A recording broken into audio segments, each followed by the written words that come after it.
Mengejutkan, bela Ruslan Buton. Prabowo dihina, terungkap fakta baru. Istri sakit, pamit cium tangan ibu, hingga bandingkan dengan anak Cina.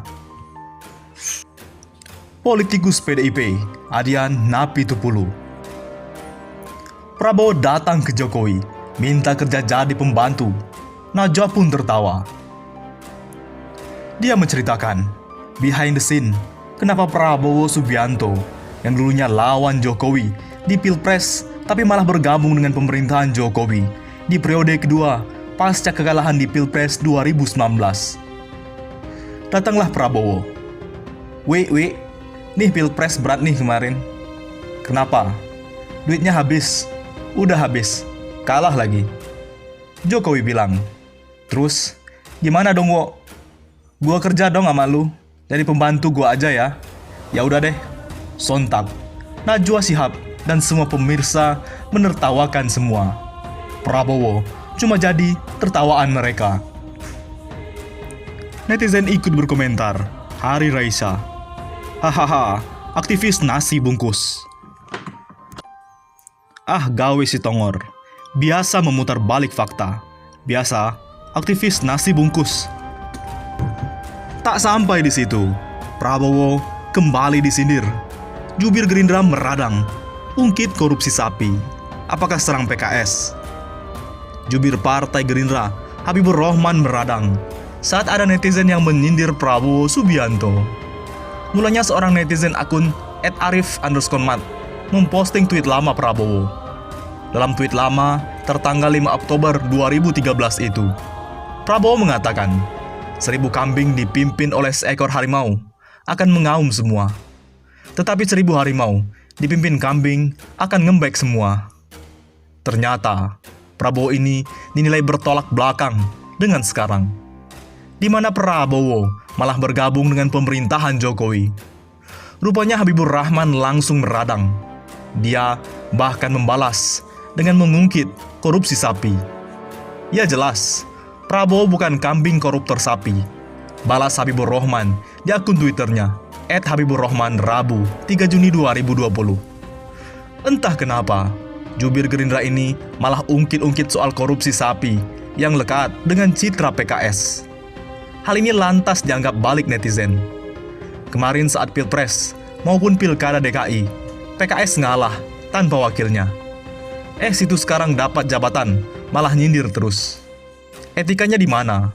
Ujar akun @agusmh55. Balik ke kasus Ruslan Buton, dia dibandingkan dengan kasus remaja ancam tembak Jokowi. Penangkapan Ruslan Buton, ex-kapten TNI AD, karena meminta Presiden Joko Widodo mundur, sangat disesalkan Kepala Badan Komunikasi Strategis Bakomstra Partai Demokrat, Osi Dermawan. Bahkan, Osi yang juga ex-prajurit TNI AD dengan pangkat terakhir mayor sebelum terjun ke dunia politik, menganggap kasus yang menjerat Ruslan Buton tidak adil. Osi pun mengunggah status di akun Twitter @OsiDermawan tentang video seorang remaja keturunan bernama Royson Jordani Jahya yang mengancam menembak Jokowi sambil memegang foto RI1 pada media 2018. Yang kasusnya tidak sampai diproses hukum oleh kepolisian. Orang ini punya nasib lebih baik dari Ruslan Buton. Kata Osi lewat akun Twitter miliknya sembari mencantumkan video ancaman Royson kepada Jokowi saat dikonfirmasi Republika Rabu 3 Juni malam waktu Indonesia Barat. Osi menjelaskan, penanganan kasus Ruslan Buton oleh kepolisian jelas terlalu berlebihan. Ruslan dijemput tim Bareskrim Polri didampingi perwira polisi militer Angkatan Darat atau POMAD di dusun Lacupea, Desa Wabula 1, Kecamatan Wabula, Kabupaten Buton, Provinsi Sulawesi Tenggara. Jangan sampai penanganan berlebihan ini menguatkan persepsi publik terjadinya hukum tebang pilih, kata Osi yang berakhir berinas di militer ditempatkan di Sekretariat Negeri sebagai Asisten Sekretaris Presiden Susilo Bambang Yudhoyono. Osi menganggap selama ini ada kesan seolah pihak yang mengkritik pemerintahan langsung menjadi sasaran dari penegakan hukum pemerintahan. Alumnus Sekolah Militer Norwich University, Amerika Serikat pada 2000, ini mengingatkan, negara harus tetap menyisakan ruang bagi kebebasan berpendapat sebagaimana yang diamanatkan Konstitusi Republik Indonesia. Kritik harus dianggap sebagai obat guna meningkatkan kinerja pemerintah, ucap Osi.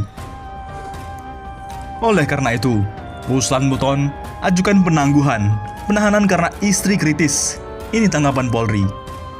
Kuasa hukum pecatan TNI Ruslan Buton, Tahta Singarimbun, mengungkapkan alasan kliennya mengajukan penahanan.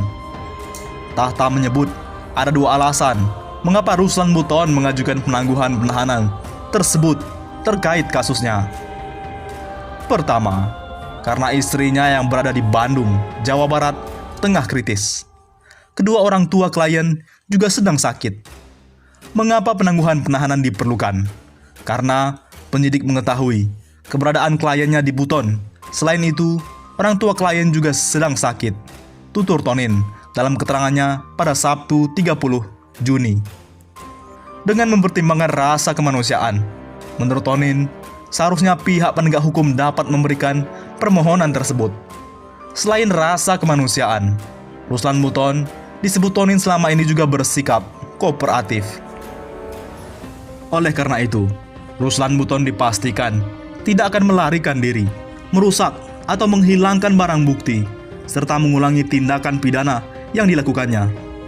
Apalagi penjaminnya adalah beberapa orang purnawirawan, istri, dan penasihat hukumnya, ujar Tonin. Menanggapi soal penahanan Ruslan Buton, penyidik Direktorat Cyber Bareskrim Polri belum memberikan jawaban. Surat permohonan penahanan itu sudah dikirimkan oleh kuasa hukum Ruslan Buton sejak Sabtu 30 Mei 2020. Hingga kini, surat tersebut masih dipelajari dan dipertimbangkan oleh penyidik.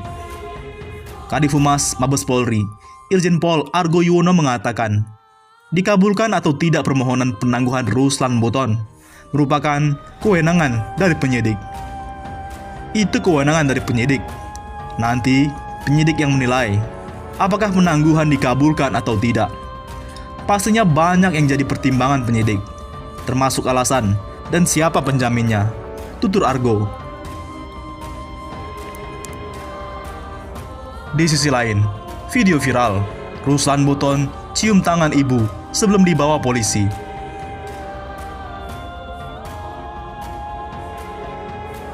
Video tersebut diunggah akun Twitter namaku _Anissa pada Senin 1 Juni 2020. Dari video yang diunggah, Ruslan terlihat gagah memakai baju kemeja putih lenganan pendek dan celana hitam. Sambil berkemas memasukkan sesuatu ke dalam tas, Ruslan duduk dihampiri oleh seorang wanita yang disebut-sebut ibunya. Entah apa yang disampaikan oleh Ruslan Buton, tapi ujungnya ia menggenggam kedua tangan ibunya lalu menciumnya dengan penuh kecintaan.